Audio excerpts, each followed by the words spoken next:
Ladies and gentlemen, football fans around the world, welcome back to the channel. Today we dive into something truly special: the Nigerian footballers who hold incredible UEFA records.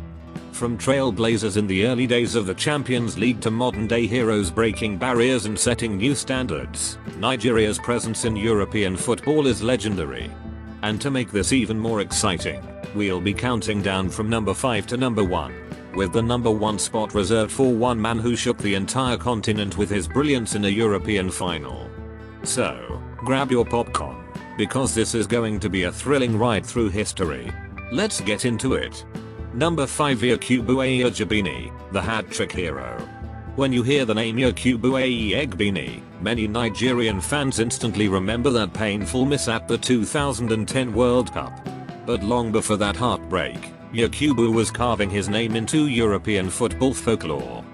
Back in the 2002-03 Champions League, while playing for Israeli side Maccabi Haifa, Yakubu faced Greek giants Olympiacos in a group stage clash. Nobody expected much from the young Nigerian forward, but what unfolded was magical. Yakubu put on a show for the ages, scoring 3 stunning goals to seal a 3-0 victory for Maccabi Haifa. That night, he didn't just help his team, he wrote history. He became the first African player ever to score a hat-trick in the Champions League. To this day, no Nigerian male footballer has repeated that feat. Plenty of greats have tried, but Yakubu remains the one and only UCL hat-trick hero from Nigeria. Say what you will about the Yak, his place in European history is undeniable. Number 4, Vincent Enyeama, the goal-scoring goalkeeper. At number 4, we shift from a striker to one of Nigeria's greatest ever players, Vincent Enyeama. Most goalkeepers build their careers on shot stopping, leadership, and composure. But Enyeama? He decided to do something that goalkeepers almost never do in Europe. He scored. On the 29th of September, 2010, while playing for Fulham, Enyeama faced French powerhouse Lyon in a Champions League group stage game. In the 79th minute, his team won a penalty, and without hesitation, Enyeama stepped up. Calm as you like, the Nigerian goalkeeper slotted the ball home. The crowd roared, and history was made. Enyeama joined an elite list of only 4 goalkeepers in history to score in the Champions League. Even more impressive, he is the only African goalkeeper to ever score in the competition. Though the match ended in a 3-1 defeat for Hapoel, Enyeama's name was forever engraved in the record books. From world-class saves to an unforgettable UCL goal, Enyeama proved why he is often called Nigeria's GOAT between the sticks. Number 3, Asisat Oshoala, Africa's queen of the UCL. At number 3, we celebrate Asisat Oshoala, the undisputed queen of African football and a record-breaking figure in the UEFA Women's Champions League. Her story is one of consistency, resilience, and greatness. In 2019, Oshoala became the first African woman to score in a UEFA Women's Champions League final, netting against Lyon.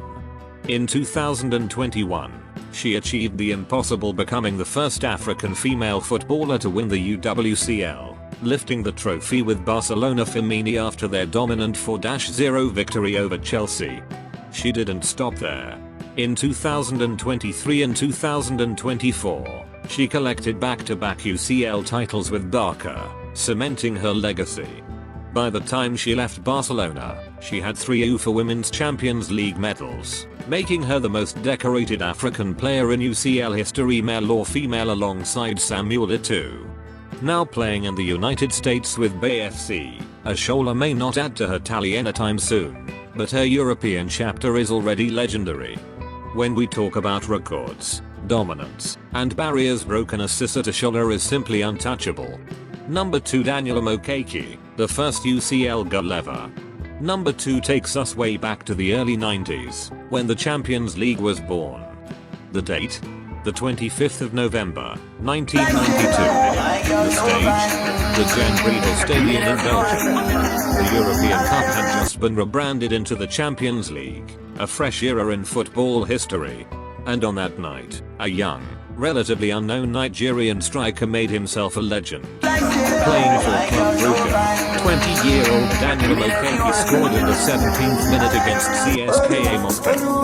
That strike wasn't just the winning goal of the match, it was the very first goal in the history of the UEFA Champions League. Think about it.